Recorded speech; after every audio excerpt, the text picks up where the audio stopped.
Süt өнімлерін істеп шығару технологиясы пәнінен темамыз бүгінгі қаймақ сметана істеп шығару технологиясы. Бүгінгі теманың ережесі қаймақтың химиялық құрамы һәм көпіртілген қаймақ. Сметана істеп шығару технологиясы һәм түрлері.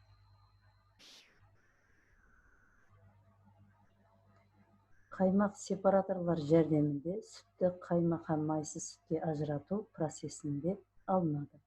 Сүт 45-50 градусқа шейін қыздырылып сепарацияланады. Себебі жоғары температурада сүттің жабысқақтылығы төмен халға келеді.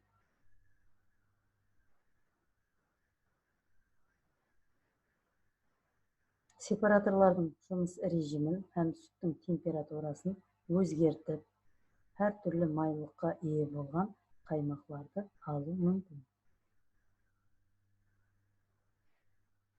Азық-ауқат санаты карханаларында майлығы 10, 20, 35% болған пастеризацияланған қаймақтан пайдаланылады.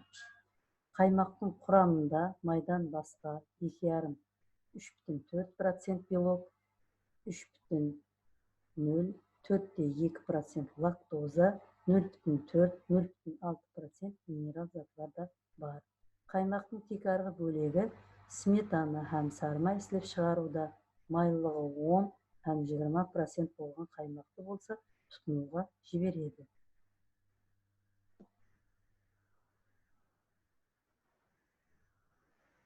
Майлығы 10% болған қаймақтың кислоталығы 19 градустан, ал майлығы 18, 20 һәм 35% болған қаймақтың кислоталығы болса 17 градустан артпау керек.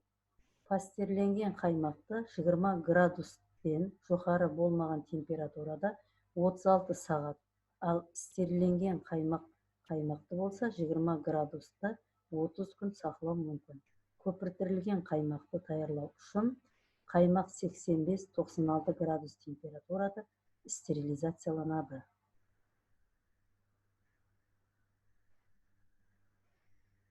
Сметана әзелден ұрыс халқының өнімі болып, олар 2 күнге шейін ашытылу нәтижесінде алған өнім болып табылады. Сметана 2 ұсылда, термостатлы һәм резервуарлы ұсылда даярланады. Істеп шығару ұсылы һәм құрамындағы май мықтылығына қарап, сметана бірнеше түрлерге бөлінеді. Бұл 30% майлы сметана, оның кислоталы 65-100 тернер болады. Майлығы кемінде 30% болады.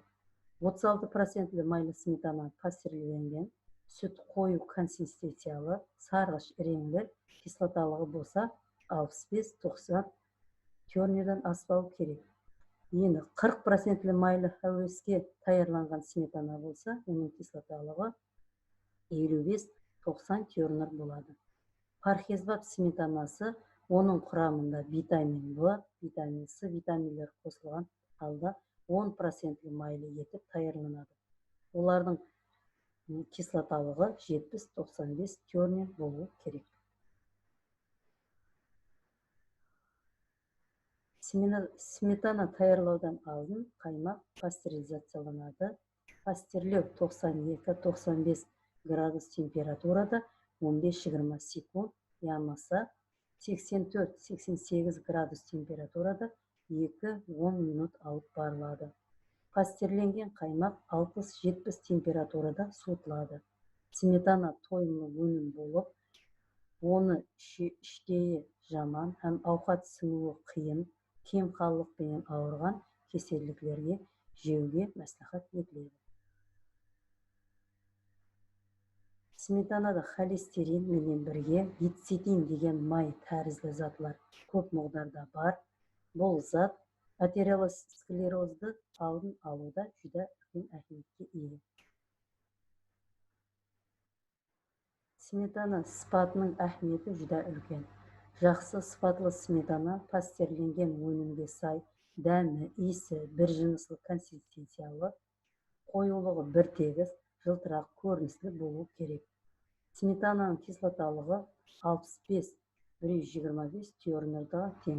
Сметана 4-8 градус температурада шығарылған уақыттан баслап 72 сағат сақланады.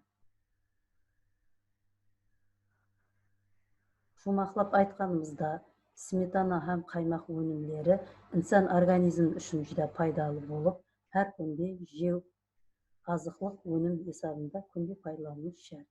Диққатларыңыз үшін рахмет.